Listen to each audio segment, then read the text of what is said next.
Halo, kembali ke channel saya Erlangga Akbar. Sebelum memulai cerita kali ini, saya mau berbagi sedikit tentang apa ya, komentar, masukan, saran mengenai channel YouTube yang saya bikin. Jadi pertama-tama saya mau cerita bahwa saya bikin channel ini dengan maksud untuk pertama melatih public speaking, karena akhir-akhir ini di lini pekerjaan saya butuh untuk bisa atau dapat berbicara ke umum, ke publik dengan lebih lancar begitu. Saya melihat dengan membuat konten YouTube akan melatih saya, meningkatkan kemampuan saya dalam berbicara, terutama berbicara secara secara terbuka publik begitu. Itu yang pertama. Yang kedua, saya punya pengalaman atau punya banyak yang saya alami lah sebagai bikers yang menekuni hobi motor. Jadi itulah yang mau saya sharing dalam channel ini. Yang ketiga juga buat saya pribadi dengan menekuni YouTube ini, saya juga tidak terlalu gaptek lah. Saya belajar tentang edit video walaupun belum terlalu belum terlalu bagus. Saya belajar juga tentang tentang YouTube, karena memang di usia saya seperti ini mungkin agak ketinggalan lah tentang teknologi informasi begitu. Jadi itu tiga hal kenapa saya berniat bikin konten YouTube. Kalau soal duitnya, aduh masih jauh kayaknya gitu. Setahu saya, waduh harus ribuan subscriber dan lain-lain. Walaupun ada keinginan kecil, tetapi masih jauh lah dari apa yang saya mulai sekarang begitu. Jadi nggak usah terlalu, buat saya nggak terlalu mikirin mau jadi duit atau enggak. Kalau jadi ya syukur, kalau enggak ya enggak apa-apa. Nah, kemudian bicara mengenai saran dan masukan terutama dari teman-teman dekat begitu. Yang saya ingat salah satunya adalah dari teman saya di Bandung, AA Dade Rambo begitu. Dia bilang cara berbicara saya kayak males-malesan. Oke, terima kasih bro. Mungkin ya memang itu gaya saya ya. Maksudnya saya mau menjelaskan bahwa bukannya males-malesan, memang karena konten ini saya bikin di tengah waktu istirahat saya pada saat saya lagi bekerja begitu kan. Ada jam setelah jam makan siang, ada sedikit waktu. Nah, saya manfaatkan untuk membuat video atau konten YouTube begitu. Ya, lagi pula saya berniat untuk menjadi diri sendirilah, be yourself. Enggak, karena pada dasarnya mungkin saya orangnya juga tidak terlalu heboh ya, seperti orang-orang lain yang memang mungkin lebih fun, lebih ceria atau bagaimana itu. Kemudian saran lain juga mengenai yang ingat dari teman saya Garong Jepreter, durasi penting bang katanya. Jadi di YouTube itu selain kita rajin upload konten, juga durasi videonya juga kalau bisa katanya sekitar 10 menitan. Memang selama ini konten yang saya bikin itu maksimal cuman 6 atau 8 menit.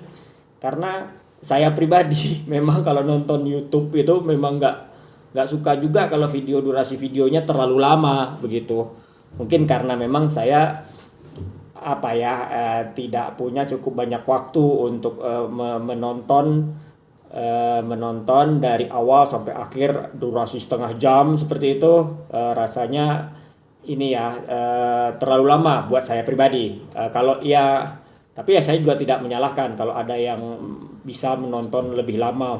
Mungkin itu bermanfaat buat yang bersangkutan. Hal lainnya adalah sejak saya memulai membuat konten YouTube ini, tanggapannya relatif positif semua begitu. Mereka sih senang-senang saja ya, teman atau saudara memberikan dukungan. Walaupun maksudnya bercandaan lah atau bagaimana, tapi intinya buat saya itu bagus semua gitu, dan menambah motivasi saya, semangat saya untuk terus membuat konten yang lebih baik. Tetapi juga saya mungkin membatasi diri karena memang edit videonya juga baru belajar, terus bicaranya juga baru belajar, ya sudahlah, yang ada di sini pelan-pelan kita improve begitu, nggak terlalu maksa juga untuk membuat yang terlalu keren begitu karena memang mungkin kemampuan saya juga terbatas. Sekali lagi niatnya juga mengisi waktu luang, berbagi dan mengupgrade diri sendiri. Demikian pendahuluannya tentang pengalaman saya akhir-akhir ini seputar konten YouTube. Seperti biasa, saya akan melanjutkan berbicara mengenai permotoran atau hobi motor atau dunia bikers. Jadi cerita kami kali ini tentang tips memilih motor second, motor bekas begitu. Ada banyak faktor yang perlu kita cermati dalam membeli motor bekas, motor second. Kenapa motor second? Itu kan mungkin pertanyaannya. Kenapa nggak baru saja? Oh, banyak alasan. Yang pertama adalah mungkin harga ya yang lebih terjangkau, lebih cocok buat kondisi finansial seseorang yang akan membeli motor tersebut. Jadi motor baru harganya relatif tinggi begitu, terutama untuk motor-motor besar. Motor-motor besar itu nilai susutnya sangat tinggi. Katakanlah harga barunya di 100 juta begitu.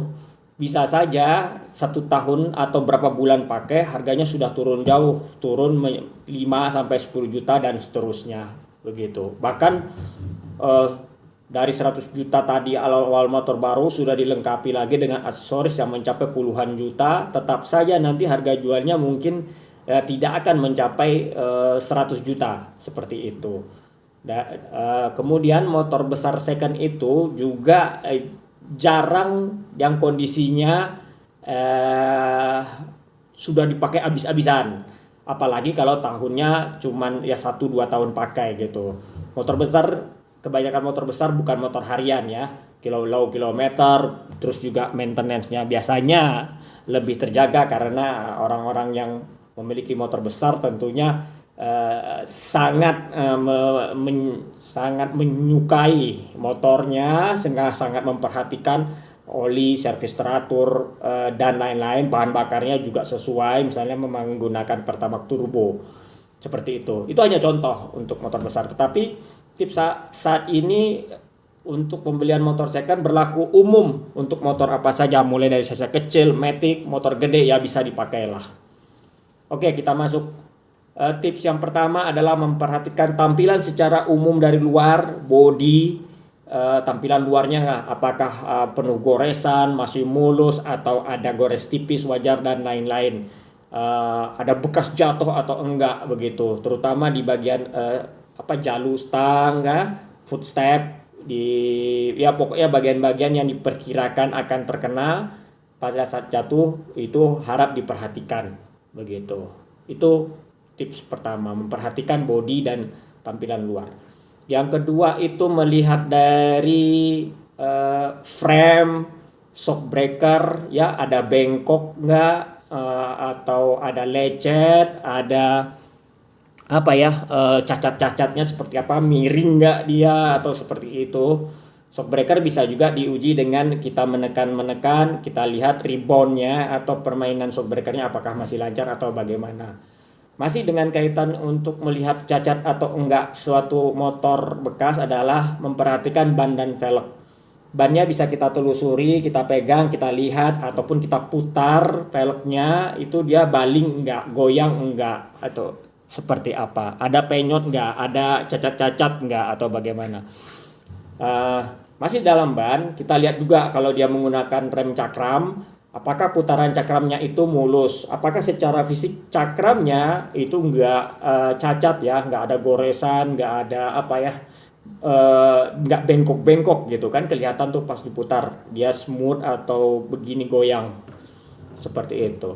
Nah, hal lainnya setelah itu pemeriksaan mesin. Yang paling sederhana adalah ya kalau periksa sendiri sebaiknya bawa mekanik yang kita percaya dan paham dengan motor yang mau kita beli itu. Tapi kalau tidak ada mekanik, kita sendiri kita bisa melakukan kita nyalakan mesinnya, kita dengarkan suaranya, terus kita tutup knalpotnya misalnya dengan menggunakan kaki. Nah, kita perhatikan benar-benar suaranya. Apakah ada suara-suara aneh, berisik yang tidak wajar, atau malah ada bau-bau misalnya seperti oli terbakar atau apa begitu. Nah, itu mengindikasikan ya ada something, ada sesuatu di motor itu begitu. Kemudian kita cek juga gear depan belakang yang rantai gitu kan, apakah lancar perputarannya dan lain-lain. Kemudian juga kita perhatikan kilometer motor begitu. Jadi saya tidak terlalu percaya dengan kilometer yang terlalu rendah tetapi sangat tidak wajar begitu. Bisa saja sih bahwa itu kilometernya benar, tetapi saya pribadi tidak terlalu percaya sama kilometer yang terlalu rendah. Terlalu rendah itu seperti apa? Misalnya, ya dalam 1 tahun itu motor itu berjalan sekitar 10 kilo aja per hari. Berarti kan 10 kilo kali 365 hari ya, rata ini perumpamaan. Artinya dia akan ya kilometernya 3.000-an deh. Oke, 1.000 deh, 1.500 begitu. Tetapi dalam waktu setahun kalau motornya hanya beberapa kilo saja, misalnya cuma 100 kilo, 200 kilo. Nah, justru saya pribadi tidak terlalu menyukai hal seperti itu karena akan ada banyak pertanyaan di dalamnya gitu. Jadi sebaliknya, jika kilometernya terlalu banyak, ya artinya motornya motor capek. 1 tahun misalnya mencapai 10.000 gitu misalnya ya, 10.000 kilometer. Artinya waduh ini capek juga nih motornya. Oke saja sih, tapi kan tentunya harus sudah kita pikirkan untuk mengganti part-part yang aus. Seperti ya minimal ganti oli, ganti filter, kemudian tali gas, terus air filter tadi, oli filter. Kemudian bannya juga mungkin diganti, shock breakernya juga sudah lemah atau apapun lah itu. Artinya ini akan menentukan harga pembelian kita begitu. Demikian yang bisa saya sampaikan. Banyak tips lainnya. Mungkin yang terakhir adalah kita harus mencoba test ride begitu. Cuman untuk yang mau menjual motor bekas ini tips lagi, sebaiknya hati-hati kalau memberikan izin untuk test ride. Maksudnya ya kriminal di mana-mana, kejahatan juga, penipuan dan apa. Terus belum lagi kalau resikonya jatuh tapi belum deal kan begitu kan. Nah, bagaimana ini? Karena akan menimbulkan hal-hal yang tidak baik. Jadi sebelum test ride harus sudah firm hal-hal yang disepakati bersama begitu. Demikian beberapa tips yang saya sampaikan terkait pembelian motor bekas atau motor second. Semoga informasi atau cerita ini bermanfaat buat kita semua, terutama para bikers. Bye. Thank you.